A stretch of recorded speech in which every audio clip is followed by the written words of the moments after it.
Hi everyone, welcome to Diva food blogs. ఈరోజు మనం వామ్ Java ఎలా చేయాలో చూద్దాము. వామ్ జావా అనేది చాలామందికి తెలియకపోవచ్చు, కొంతమందికి తెలిసి ఉండొచ్చు. ఒకసారి ఎలా చేయాలో చూసేద్దాం. చాలా బాగుంటుంది, చాలా టేస్ట్గా ఉంటుంది.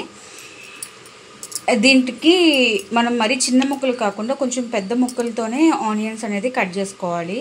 నేను ఒక కప్ ఆఫ్ రవ్వతో చేస్తున్నాను కాబట్టి దానికి సరిపడా ఇంగ్రీడియంట్స్ చెప్తున్నాను. ఒక పెద్ద ఆనియన్ తీసుకొని కట్ చేసి పెట్టుకున్నాను. అండ్ అలాగే రెడ్ మిర్చి, కర్రీ లీవ్స్, వామ్ జావ కదా, సో వామ్ ఖచ్చితంగా ఉండాలి ఈ ఫ్లేవర్.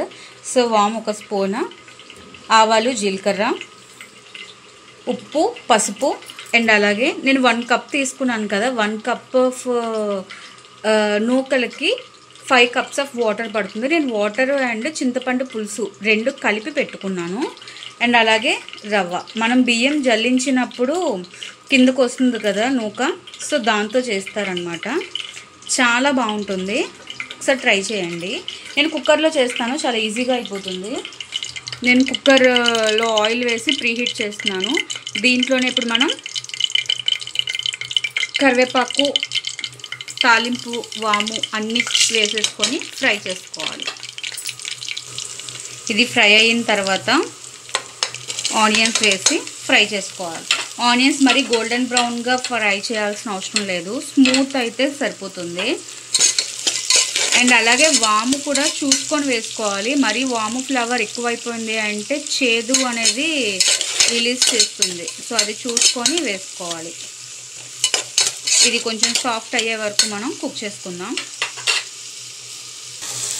ఆనియన్స్ సాఫ్ట్ అయిపోతున్నాయి కదా, సో ఈలోపు మనం టర్మరిక్ పౌడర్ అండ్ సాల్ట్ అనేది యాడ్ చేసుకుందాం. ఇది కూడా ఫ్రై అవ్వాలి. ఇలా సాఫ్ట్ అయితే సరిపోతుంది. అండ్ అలాగే 1:5 రేషియోలోని వాటర్ అండ్ చింతపండు కలిపి పెట్టుకున్నాం కదా, దాన్ని యాడ్ చేసుకోవాలి. యాడ్ చేసుకొని దీంట్లో ఉప్పు సరిపోయిందా లేదా అనేది ఇప్పుడే చూసుకోవాలి. అండ్ అలాగే ఈలోపు మనం ఈ నూకలు ఉన్నాయి కదా, దీన్ని మనం వాష్ చేసుకోవాలి. ఒక 2 to 3 టైమ్స్ అనేది వాష్ చేసేసుకుందాము. ఇది మీకు చూపించేదానికని వాష్ చేయకుండా పెట్టాను, సో ఇప్పుడు దీన్ని వాష్ చేసేసుకుందాం. ఈలోపు మన వాటర్ అనేది బాయిల్ అవుతుంది. ఇలా మరుగుతుంది కదా వాటర్, దీంట్లో ఇప్పుడు మనం కడిగి పెట్టుకున్న నూక అనేది వేసేసుకోవాలి. వేసేసుకొని లిడ్ పెట్టి క్లోజ్ చేసేసుకోవాలి. సాల్ట్ సరిపోయిందా లేదా ఇక్కడే అడ్జస్ట్ చేసుకోండి, తర్వాత వేసేదానికి కావదు. ఇంత వాటర్ ఎక్కువైపోదా అని అనుకుంటారు. వామ్ జావ కాబట్టి ఇది కొంచెం వాటరీగానే ఉంటుంది, లిక్విడ్గానే ఉంటుంది. నార్మల్గా మనం రైస్కి అయితే 2 to 3 విజిల్స్ పెడతాం కదా, దీనికి మీరు రైస్ పెట్టుకునే విజిల్స్ కంటే ఒక 2 విజిల్స్ ఎక్స్ట్రా రావాలి, అప్పుడే చాలా బాగుంటుంది ఇది. సో నేను ఇప్పుడు ఒక 5 విజిల్స్ అయితే నేను రాణిస్తున్నాను దీన్ని. ఆఫ్టర్ 5 విజిల్స్ లిడ్ ఓపెన్ చేశాక ఇట్లా ఉంటుంది. ఇది ఈ ఫార్మెట్లోనే ఉండాలి, ఎందుకంటే ఇది ఒక 10 minutes ఇలానే వదిలేసాము అంటే ఇది థిక్గా అయిపోతుంది. సో అప్పుడు తినేదానికి బాగుండదు. బేసిక్గా చెప్పాలంటే ఇది కొంచెం లిక్విడ్గా ఉన్నప్పుడు తింటేనే చాలా టేస్టీగా ఉంటుంది. అండ్ అలాగే